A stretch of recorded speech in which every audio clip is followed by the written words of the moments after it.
So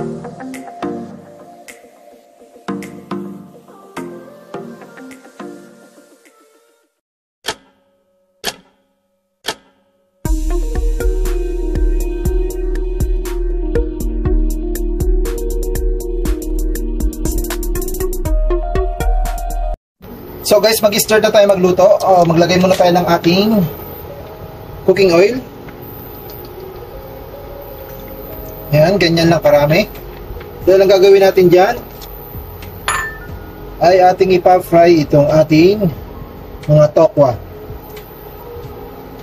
So hintayin lang natin uminit. Ayan, habang mainit na yung ating mantika, ilagay na natin yung ating mga tokwa.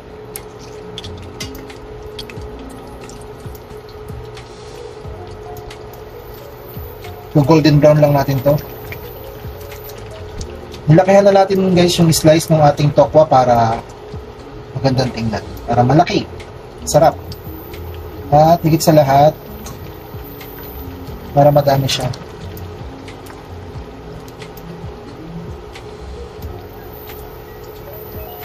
Madami ito yung ating tokwa.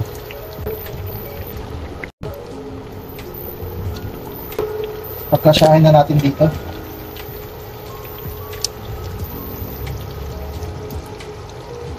Kasya naman po lahat dito sa ating pawalan.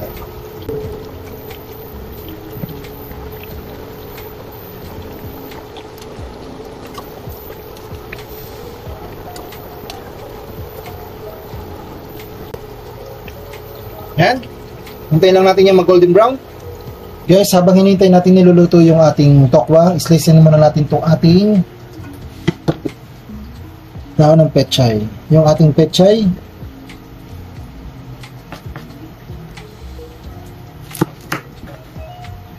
hati-hatiin lang natin ng ganyang kaliliit.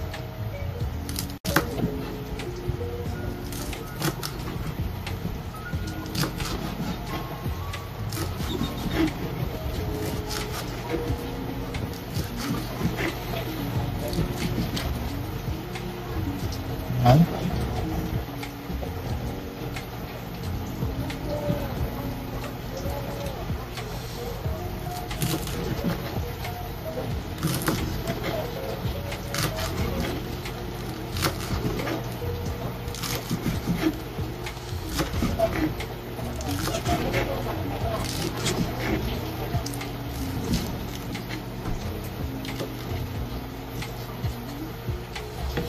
Yan, set aside lang natin.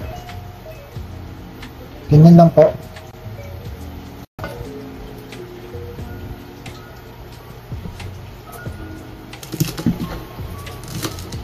Ito po yung ating recipe for today.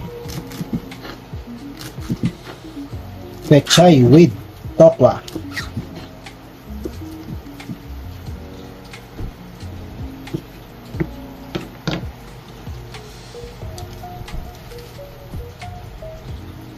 Hindi natin sasama ito yung ganito kaliliit. Natin ang hiwain lang ng ganyan.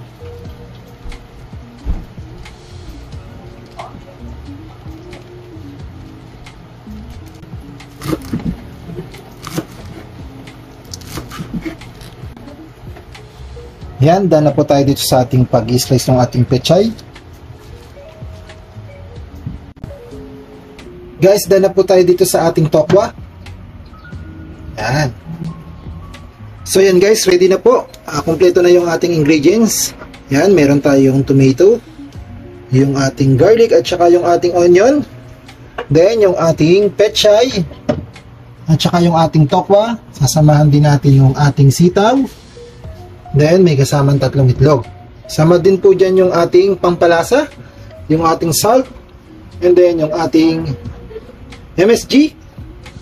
Ayan po guys. Tara, start na natin lutuin itong ating bagong recipe for today. Ayan guys, unahin natin itong ating onion.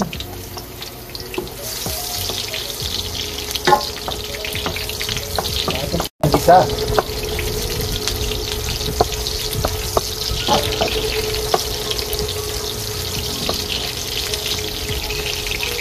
Next, yung ating garlic.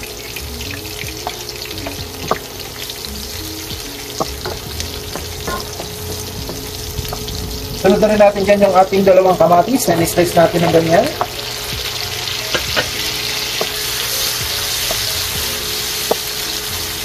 Bangan na guys.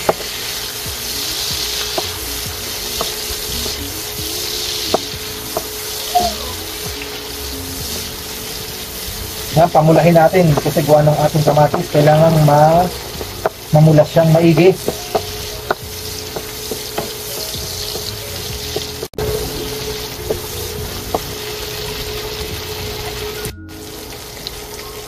Yan, lagay na natin tong ating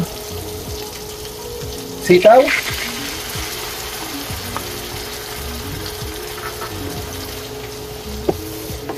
Lagyan na natin, may kasama yung konting water. Ayan, nag-isa lang natin itong maigi.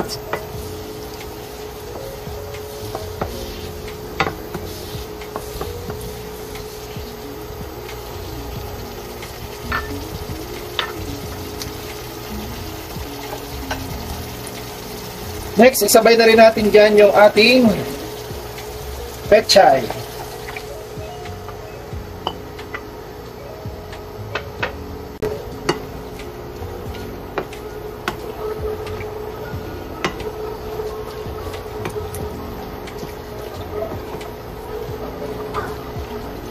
Guys, timplahan na natin. Lagyan na natin ng paminta. Yan. Sunod, yung ating MSG. Lagyan na natin.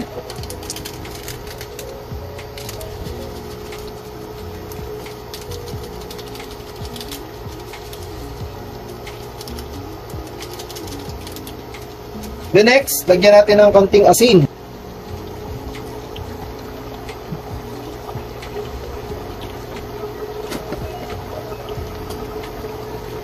Yan, i-mix natin.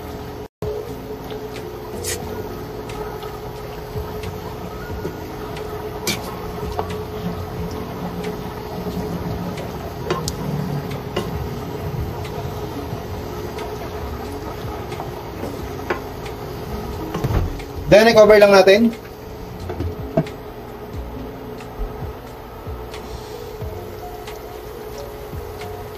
And guys, para lalong sumarap, lagyan natin ng oyster sauce.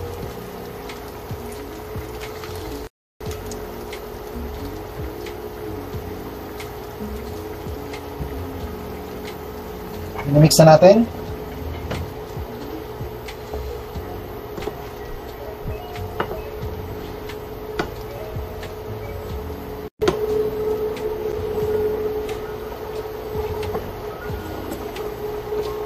Sunod na natin ilalagay dyan. Ilalagay na natin dyan yung ating na-fry na tofu.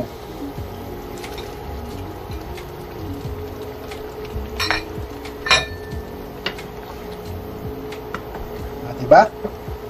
Meron na tayong ulam. Simpleng gulay. Ginisang pechay with tofu.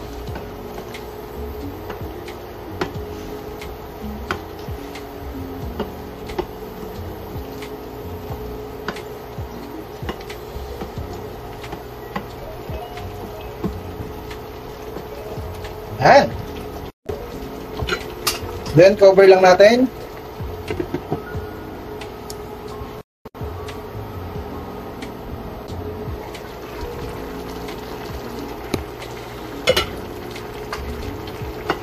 Halo-haloin lang natin, guys.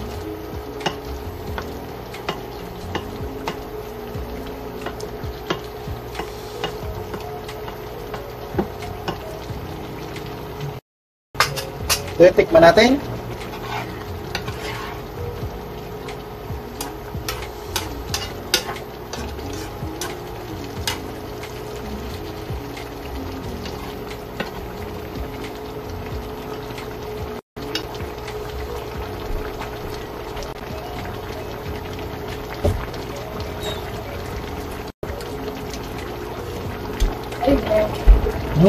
Okay na siya. So guys, mukhang hindi na natin sasama yung itlog. Ipa-fried na lang po natin.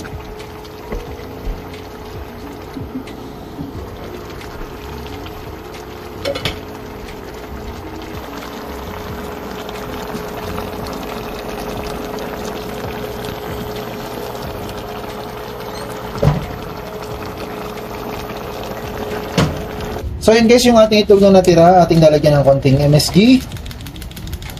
Ayan, tapos lagyan natin ng salt. Ayan. Then kakasawin lang natin yan guys. Kasi hindi na natin yung sinama doon. Kala ko magkakaigi. Hindi ko na sinama. Then ipapride lang natin to kasi gusto to ni Dara. Yung ating bunso. Ayan.